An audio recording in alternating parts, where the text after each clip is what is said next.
enregistré, le voilà en double album. Bon, le fanatique des Stones, il veut ça, il veut l'intégrale. Il veut pas du nouvel album stripped, que les Stones soient allés retoucher, retrafiquer, retravailler 8 fois en studio. Il voulait le concert de l'Olympia comme un souvenir. Si le disque pirate existe quand même, c'est donc qu'il a été enregistré clandestinement. Explication avec un fan de rock qui a déjà lui-même piraté quelques concerts. C'est un appareil qui est divisé en 3 parties. Une personne arrive avec la batterie, l'autre il arrive avec le convertisseur, l'autre il arrive avec l'enregistreur, l'autre il arrive avec le micro. Après dans le concert ils se retrouvent, ils mettent ça en place, la personne se met dans un endroit bien précis dans la salle pour avoir le meilleur son, et puis allons-y. Et comment est-ce qu'on rentre ça dans la salle?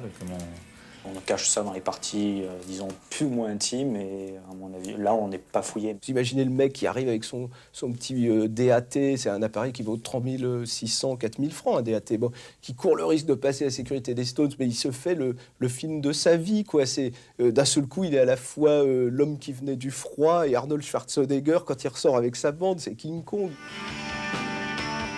Les pirates dans le disque, c'est d'abord les enregistrements clandestins. Rien que pour la dernière tournée européenne des Stones, il en existe une trentaine de différents. Pendant longtemps, le pirate était un vrai collectionneur. Il proposait des disques inédits dans des pochettes bien plus belles que celles de n'importe quelle maison de disques. Vendus le même prix qu'un disque légal, c'était des enregistrements faits par des fans pour des fans, une sorte de folklore.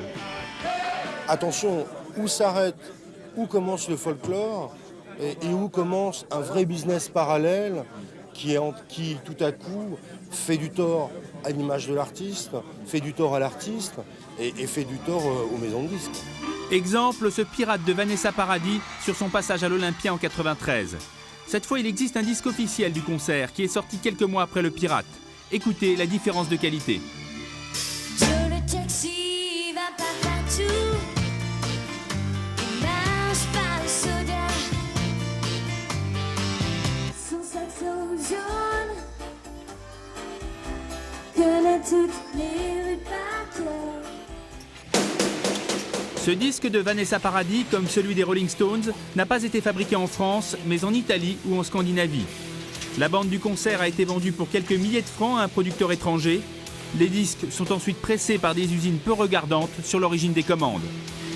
Ils ont toutes les apparences de produits officiels. Date, logo, lieu de fabrication. Et le sigle SIAE prouve même que les droits d'auteur ont été payés en Italie. Du coup, des disquaires aussi célèbres que le Furet du Nord à Lille ou Joseph Gibert à Paris ont cru qu'ils pouvaient en toute bonne foi importer ces produits. C'est un marché qui partait de l'Italie et de l'Allemagne, qui inondait l'Europe. Alors effectivement, on se fournissait, si on en voulait 50, on en prenait 50, si on en voulait 100, on en prenait 100. Alors l'avantage était qu'on avait une marge bénéficiaire un peu plus importante que sur les disques actuels. Parce que vous payez moins de droits. Ce qu'on achetait 60 francs, on le revendait 100 francs, par exemple, alors qu'actuellement, un disque acheté chez un éditeur français, on l'achète 85 francs et on le revend quand même 100 francs. Donc il y avait quand même une différence de marge. C'était moins cher et pour cause, la maison de disques légitime ne touchait pas un centime. Furieux de voir une part du gâteau leur échapper, les producteurs ont tapé sur la table. Les saisies et les actions en justice se sont multipliées. Depuis quelques mois, les disques pirates ont complètement disparu des rayons. Mais ce qui fait le plus peur aux producteurs, c'est un autre type de pirate. Voici l'original d'un disque des Beatles et voici la copie.